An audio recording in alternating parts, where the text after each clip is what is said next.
같이 기도하겠습니다.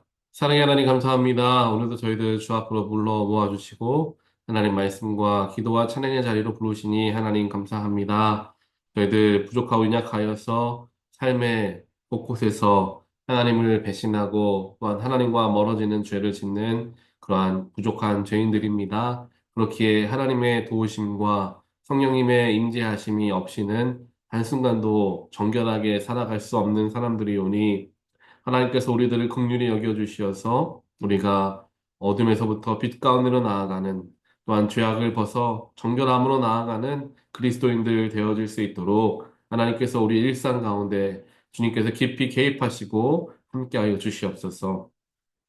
말씀을 묵상함을 통하여서 살아계신 하나님을 만나게 하시고 그 하나님이 나에게 어떠한 의미이신지 또한 어떠한 뜻을 가지시고 나의 삶을 인도하시는지를 분별하게 하여 주시어서 나의 삶, 내 뜻과 내 생각으로만 결정되어지고 방향이 정해지는 것이 아니라 하나님의 인도하심 가운데 또한 하나님의 큰 소명하심을 이루며 나아가고자 무엇보다 하나님 나라에 살아가는 그리스도인들로서의 삶이 온전하게 되어질 수 있도록 하나님께서 저희들 가운데 지혜도 주시고 또한 능력도 허락하여 주시옵소서. 오늘도 우리에게 허락하여 주신 하나님 말씀을 듣습니다. 말씀을 묵상할 때 하나님 보게 하시고 또한 그 하나님 삶에서 풀어내는 그러한 저희들 될 수 있도록 또한 주여 축복하여 주시옵소서. 이 모든 말씀 예수 그리스도 이름으로 간절히 기도합니다. 아멘. 하나님 말씀 함께 보겠습니다. 민수기 14장 26절로 38절입니다.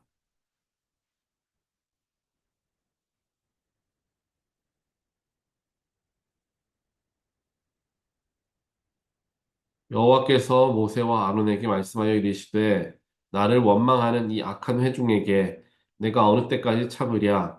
이스라엘 자손이 나를 향하여 원망하는 바 그 원망하는 말을 내가 들었노라.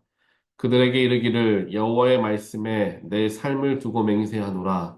너희 말이 내 귀에 들린 대로 내가 너희에게 행하리니 너희 시체가 이 광야에 엎드러질 것이라.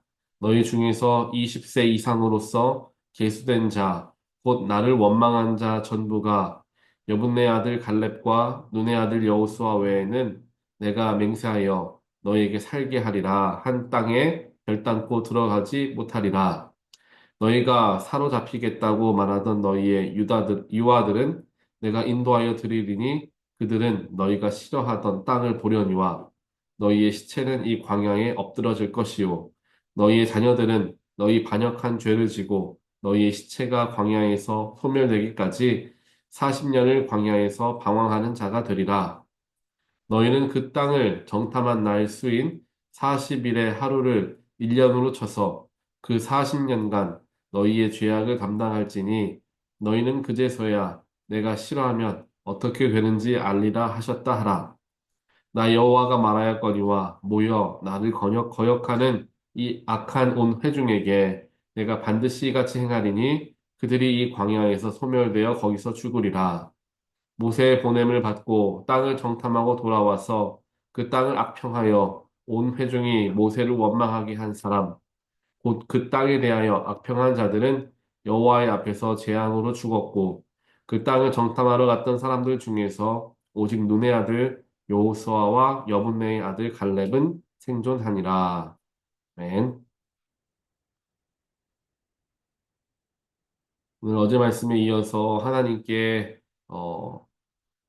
불평하고 원망하였던 이스라엘 백성들이 결국 그 죄값을 받게 되는 그런 말씀이 이제 기록되어 있습니다. 하나님께서는 특별하게 이스라엘 백성들이 12명의 정탐꾼을 가나안에 보내지 않습니까? 그 중에 2명, 즉 여호수아와 갈렙 이외의 10명의 정탐꾼들은 우리가 그곳을 들어갈 수가 없다. 그들은 너무나 크고 장대하여서 전쟁을 하면 우리는 다 질 수밖에 없다. 이렇게 이제 보고를 하게 됩니다. 그들의 입장에서는 객관적으로, 논리적으로 보고를 했을 거예요. 왜냐하면 그들의 역할이 그 상황을 정확하게 표현하고 묘사한 역할이다라고 생각을 했기 때문이죠. 그런데 오늘 말씀을 보니까 하나님 안에서 정확하고 논리적인 것이 때로는 맞지 않다라는 것을 보게 됩니다. 그렇다고 물론 하나님께서 뭐 이해가 되지 않는 일들을 우리에게 가르치시고 이루시는 분은 아니시지만 그 범주에 넘어서 계신 분과 대면하고 있다라는 그러한 마음가짐 정도는 우리가 가지고 있어야 한다는 거예요. 예를 들면 정탐꾼들이 그렇게 눈에 보이는 것과 실제적으로 느껴진 것들이 있지만 그것을 어떻게 해석해내느냐는 다른 거잖아요. 즉 여호수아와 갈렙 그리고 나머지 10명의 정탐꾼들의 차이점은 무엇을 보았냐는 같았습니다. 하지만 그것을 어떻게 해석하느냐가 달랐던 거죠. 여호수아와 갈렙이 그곳에 가보니까 그 사람들 뭐 다 작은 사람들이고 아무것도 없습니다. 뭐 이렇게 거짓 증언을 한 건 아니라는 거죠. 근데 그들은 어떻게 고백을 했냐 하면, 비록 그들이 우리 눈에 보기에는 커 보이고 장성해 보이지만, 하나님 앞에서는 섰을 때는 그들은 메뚜기보다도 작은 사람들이다. 라고 해석을 하고 있는 거죠.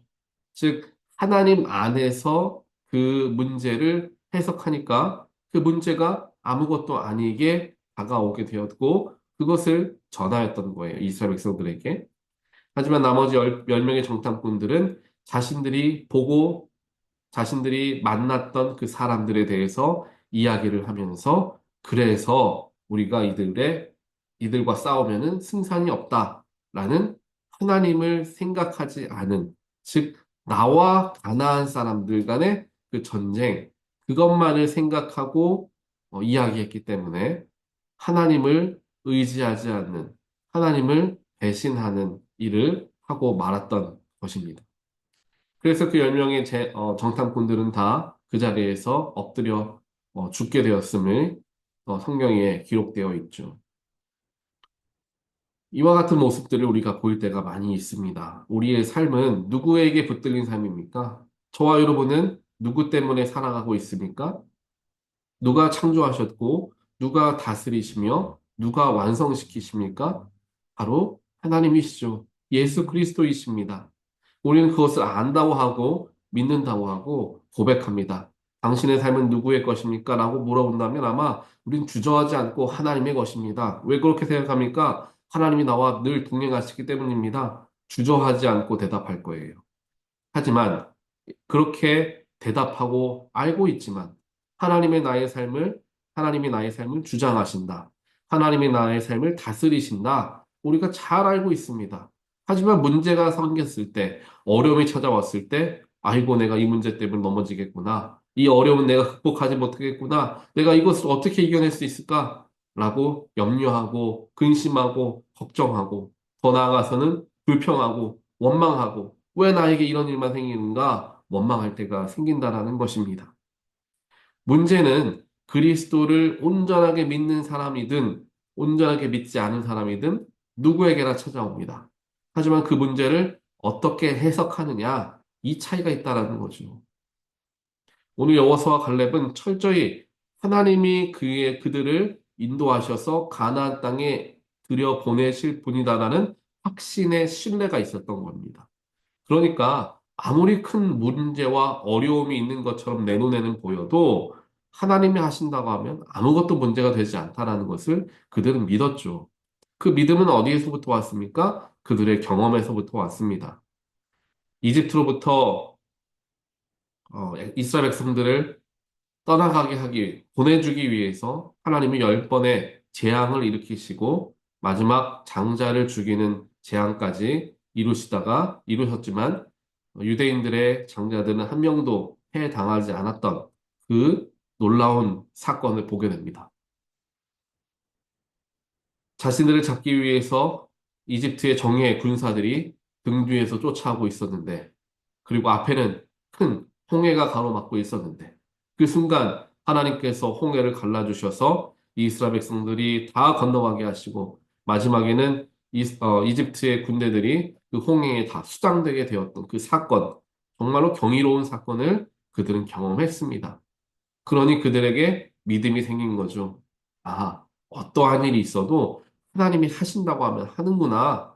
내 눈에 불가능해 보이는 홍해가 가로막고 있는다 할지라도 내가 도무지 싸워서 이길 수 없는 이 바로와 같은 왕이 있다고 하더라도 또 가나안 사람들이 장대한 사람들이다 하더라도 하나님이 하시면 하는 것이니 나는 그저 하나님만 의지하고 그 길을 나아가면 된다라는 그 신뢰함이 너무나 중요했다는 것입니다. 하나님은 그것을 가장 큰 가치관으로 여겼던 거예요. 그런데 가나안을 눈앞에 두고 이제 가나안 땅에 들어가서 하나님의 백성으로서 살아가야 하는 이스라엘 백성들인데 하나님이 보시니까 아직 준비가 덜 된 거예요. 아직 이 사람들은 나를 온전하게 신뢰하지 못한 거예요. 그래서 어떻게 됩니까? 가나안 땅에서 막으시죠. 40년간 광야에 유리하게 만드시는 그러한 하나님을 보게 된다라는 것이죠. 왜냐? 아직 준비가 덜 된 거라는 것이죠. 사랑하는 성도 여러분, 저와 여러분의 삶을 하나님이 다스리시는 것, 우리가 온전하게 입술로만 혹은 머리로만 이해하는 게 아니라 우리의 마음으로, 우리의 심령으로 신뢰하고 의지하게 되시기를 주님의 이름으로 간절히 축원드립니다. 이 신뢰함이 없다면 우리가 온전한 그리스도인이라고 말하기가 어렵습니다. 세상 사람들과 똑같습니다. 다만 주일에 한 번씩 교회 나와서 마음에 짐을 더는 거죠. 그래도 하나님이 계시는 것 같은데 주일이면은 주일 성수하라고 하시는데 이거 주일에 교회 빠지면 마음에 죄책감 느껴지니까 마음이 좀 내가 편안해지려고 교회에 오는 그러한 사람들밖에 될 수 없다라는 것입니다. 하지만 나의 큰 인생, 나의 일상, 나의 모든 것, 나의 앞날, 나의 자녀, 나에게 관련되어져 있는 그 모든 것을 한치의 오차 없이 다스리시는 분이 내가 믿고 의지하는 하나님 아버지다라는 것을 내가 신뢰한다면 아무리 큰 어려움이 찾아온다 할지라도 그 속에서 평안을 누리게 된다는 겁니다. 왜냐? 나를 다스리시는 분이 하나님이니까. 그리고 하나님은 나를 사랑하시니까 나의 모든 인생 가운데 그 어려움들을 분명히 하나님의 선하신 방법대로 해결하실 것을 내가 믿으니까 평안해지는 거예요. 문제가 찾아와도 어려움이 찾아와도 내가 이겨낼 수 없을 것 같은 커다란 태산과 같은 문제가 나의 앞에 서 있어도 이겨낸다라는 것입니다. 그게 믿음이라는 거예요. 믿음이 다른 것이 아닙니다. 그래서 오늘 말씀을 통해서 결국 똑같은 문제를 경험했지만 누군가는 하나님의 관점으로 그것을 해석했고 누군가는 자신의 관점, 인간의 관점으로 그것을 해석하고 말았습니다. 결국 그 두 차이 때문에 근데 그 차이가 너무나 큰 차이가 되었기에 결국 여호수아와 갈렙만이 즉 믿음으로 그 문제를 해석했던 그 두 명에게만이 너희들은 믿음으로 바라봐 왔기 때문에 그 가나안을 정복하리라 축복해 주신 거예요. 그 믿음 가지고 들어갈 수 있었다라는 것입니다. 그 믿음이라는 것이 크고 작음이 아닙니다. 믿는다라는 것은 그냥 믿는 거예요. 크게 믿고 적게 믿고 이것은 없습니다. 믿는 거는 믿는 거예요. 믿음의 양이라는 게 없는 거죠. 그래서 작은 믿음이라도 내 마음에 믿음이 시작되어진다는 것. 작은 믿음이라는 것은 믿음이 내 안에 들어오기 시작하게 되면은 그 믿음 때문에 모든 것을 신뢰할 수 있게 된다. 모든 것을 하나님을 의지할 수 있게 된다라는 거예요. 그래서 예수님께서 제자들에게 뭐라고 말씀하십니까? 너희에게 겨자씨만한 믿음만 있어도 이 산을 저리로 옮길 수 있다라는 이야기 하시지 않습니까? 그 믿음이 그 믿음이 나에게 있는 것이 너무나 중요하다는 거죠. 그래서 하나님을 온전하게 신뢰함을 통하여서 나는 내 인생을 다스리시는 분이 하나님이시라는 신뢰함을 가지고 있는가? 나는 그를 온전하게 믿는가? 라는 것을 분명하게 다시 한번 보면서 나의 삶을 하나님 안에서 다스리며 살아가고자 우리는 애를 쓰고 노력을 해야 한다라는 것입니다. 그렇게 나의 삶에서 하나님을 향한 신뢰함이 있는가 없는가를 분별하기 위한 분명한 방법은 내 삶은 불평으로 가득한가 감사로 가득한가 내 삶은 부정적인 말로 가득한가 긍정적인 말로 가득한가 이것만 스스로 바라보게 되면, 아, 내가 하나님 이만큼 신뢰하는구나. 아니, 신뢰를 아니면 하지 못하고 있구나. 이걸 내가 금방 분별할 수 있습니다. 내 안에 염려가 찾아오고, 내 안에 근심이 찾아오면, 불평 때문에, 불만 때문에, 근심 때문에, 걱정 때문에 하나님을 향한 신뢰가 깨져버리게 되고, 하나님과 연결이 끊어진 나 혼자만의 삶이 되어버리고 마는 겁니다. 베드로가 예수님과 함께 물 위를 걷게 되었을 그 순간 예수님이 걷게 하시면 나도 걸으리라 분명한 믿음으로 물 위를 걷습니다. 하지만 두려움이 찾아오고 물에 빠지면 어떻게 하지? 걱정이 들어오는 순간 예수님과 단절되게 되면서 그 능력이 끊어지죠. 그리고 물속에 빠집니다. 이게 정확한 영적인 표현입니다. 근심하고 걱정하는 것은 예수님과 나와의 연결을 끊어놓는 거예요. 불평하고 원망하는 것은 하나님과 나의 관계를 내가 스스로가 끊어버리는 거예요. 차단하는 거예요, 스스로가. 이런 어리석은 일들을 해서는 안 된다라는 것입니다. 그래서 우리가 의식적으로라도 더 감사할 줄 알고, 의식적으로라도 더 긍정적으로 표현할 줄 아는 훈련들을, 노력들을 기울여야 한다라는 거예요.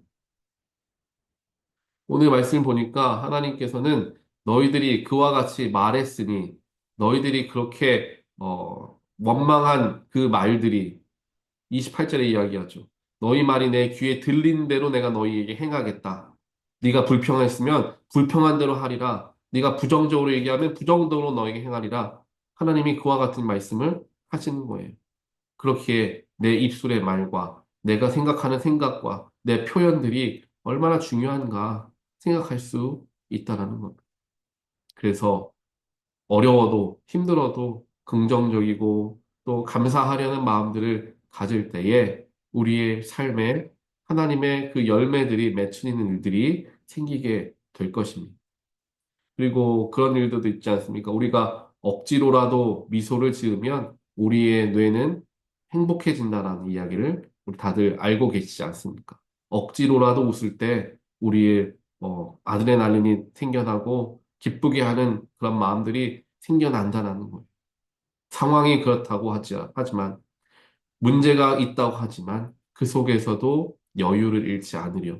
그 속에서도 당황하지 않고 그 속에서도 원망거리, 불평거리 찾아내지 않고 하나님을 신뢰하고 비록 나에게 문제가 있지만 하나님이 함께 하시면 이 문제도 내가 넉넉히 이겨내리라. 하나님 감사합니다. 이 문제 주셔서 내가 오히려 하나님께 더 의지하게 하시니 하나님 감사합니다. 이러한 자세로 하나님께 나아간다면 하나님이 우리를 예뻐하지 않으시려야 않으실 수 없을 거라 생각합니다. 오늘 말씀을 기억하시면서 나의 삶의 기본적인 자세, 태도를 한번 되돌아보기를 원합니다. 그리고 하나님께 더 우리들이 나아가고 하나님을 신뢰한다면 더 감사와 더 기쁨이 우리의 삶에 넘치는 것이 당연함을 우리가 깨닫게 되리라 믿습니다. 오늘 이 말씀 기억하시면서 한번 더 기쁨과 감사를 표현하고자 노력하는 하루를 살아가시게 되기를 주님의 이름으로 간절히 축원드립니다. 지난 주일에 정춘수 원사님 병원에 잠깐 다녀왔습니다. 김종필 장로님과 다녀왔는데 저는 염려 많이 했어요. 왜냐면은 이제 예전에도 암 때문에 많이 고생하셨잖아요. 근데 또 물론 뭐 지금 우리가 보면 작은 거다라고 이야기할 수 있지만 사람이 수술한다는 게 굉장히 큰 일입니다. 그 수술을 앞두고 있는 그런 심정이 옛날에 그 암에 고생하셨을 때 그것과 겹쳐가지고 힘들면 어떨까 아실까 힘들지 않으실까 그런 생각을 하고 찾아뵀는데 정말 평안해 보이시고 미소를 지으시면서 이렇게 계시더라고요. 정현웅 원사님도 마찬가지고요. 그래서 그 모습을 보면서 이 문제가 있고 당장 내일 수술해야 될지 모르면 얼마나 긴장됩니까? 마음이 불편하잖아요. 무섭잖아요. 그런데 그런 마음이 없고 평안한 모습을 보면서 하나님 믿는 사람이 이렇게 살아가는 게 참 맞지 않을까? 어렵지만 참 맞지 않을까라는 생각을 해보게 되었습니다. 그래서 오늘 어저께 수술 잘 하시고 오늘 퇴원을 하셔서 몇몇 교우분들이 찾아가신다고 해요. 우리 계속해서 잘 회복하실 수 있도록 우리 기도해 주시길 바랍니다. 우리 오늘 말씀 기억하시면서 잠깐 제가 기도하겠습니다.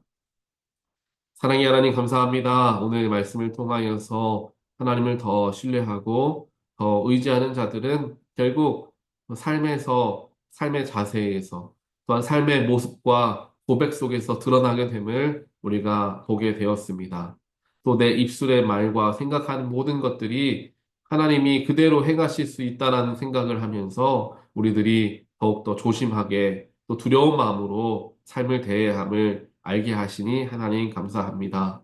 모두에게나 어려움과 문제는 찾아옵니다. 하지만 그 어려움과 문제를 하나님 안에서 생각하는 자, 인간 안에서 인간적으로 생각하는 자로 나뉘어지고 결국 하나님 안에서 생각했던 자들에게 그 문제가 해결되어지는 놀라운 역사가 임하게 되는 것을 우리에게 보여주시면서 우리의 일상이 바로 그와 같이 되어야 함을 가르쳐 주시니 하나님 감사합니다. 나의 삶에 불평과 불만이 가득했고 근심과 걱정, 부정적인 마음들이 가득했다면 하나님을 온전하게 붙들지 못하였음을 저희들이 깨닫고 주께 회개하며 하나님을 더욱더 의지하고 붙잡는 가운데 삶의 기쁜 마음과 감사의 마음들이 다시금 회복되어지게 하시고 내 입술의 모든 말들이 긍정적인 이야기들, 불평불만보다는 감사와 기쁨의 고백들이 넘쳐날 수 있게 하나님 축복하여 주시어서 하나님이 우리의 삶의 진정한 주인 되시고 다스리시는 분이심을 우리 스스로의 삶을 통하여